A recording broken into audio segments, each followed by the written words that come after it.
dukungan TNI AU terhadap operasi teknologi modifikasi cuaca di Sumsel ini seperti apa? Baik, saya sampaikan bahwasanya TNI Angkatan Udara mendukung penuh kegiatan teknologi modifikasi cuaca di wilayah Provinsi Sumatera Selatan dan Jambi. Jadi TNI Angkatan Udara dalam hal ini Skadron Udara 4 bekerja sama dengan BRIN untuk menyelenggarakan teknologi modifikasi cuaca di wilayah Sumsel dan Jambi dengan mengerahkan satu pesawat C-212 KASA dari Skadron Udara 4 Lanut Abdurrahman Saleh yang beroperasi di wilayah Jambi, dan sampai dengan saat ini jam terbang yang digunakan cukup untuk 10 sampai dengan 15 hari ke depan. Untuk titik hotspot sendiri gimana benar? Titik hotspot sendiri tadi kita sudah melaksanakan briefing baik dengan BMKG maupun dengan KLH.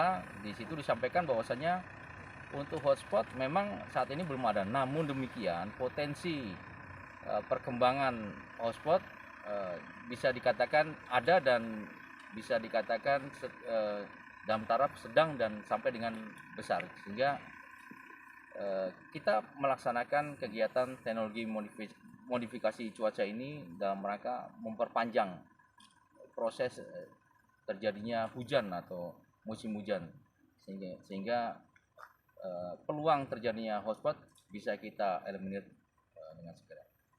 Di sebagian Sumsel mulai dari Muba, Oki dan OI bisa dikatakan potensi yang paling besar adalah di wilayah Oki, di wilayah Kuala Lumpur. Jadi ada satu titik di wilayah Kuala Lumpur di mana pada saat dicek di sana ketinggian jamurnya sudah di minus 60 cm, sehingga potensinya paling besar adalah di wilayah tersebut.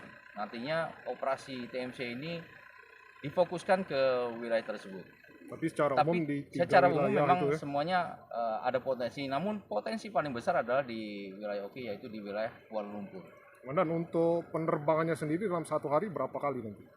Bisa kita melaksanakan penerbangan bisa dilaksanakan selama 2 sorti atau 1 sorti bisa dilaksanakan 1 jam, tergantung dengan potensi awan yang nanti ada dan bisa kita semai. Dukungan cuaca sendiri gimana dalam berapa hari ini? Dukungan cuaca informasi kita dapatkan per hari dari BMKG maupun dari stasiun-stasiun yang dimiliki oleh PT-PT atau perusahaan-perusahaan yang ada di wilayah Sumatera Selatan. Lihat pesawat sama pilot. Hai pemirsa Sri Popo TV, jangan lupa komen, like, dan subscribe serta tonton terus berita